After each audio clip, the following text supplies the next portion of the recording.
Hey everyone, so here's a quick forecast for the week ahead and what I'm expecting. So right now if we look at the weekly, we see that price has continuously made lower highs, lower lows. Currently it's actually bouncing off a weekly buy zone that I have over here.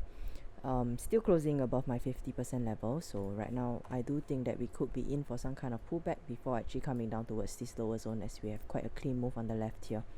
So on the daily, potentially I'll be looking for price to push up towards it and then later come back down towards this late daily zone at the bottom at around 144 500.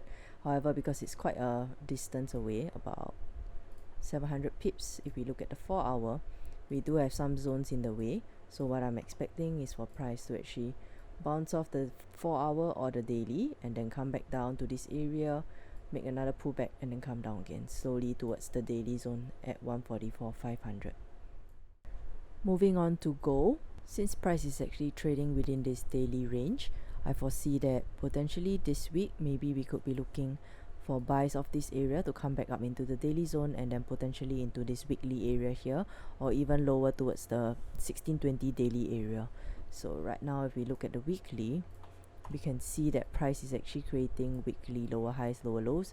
So that's why I'm still short buyers on gold, and this long trade could just be a pullback, creating another lower high before we actually come down towards either of these zones over here.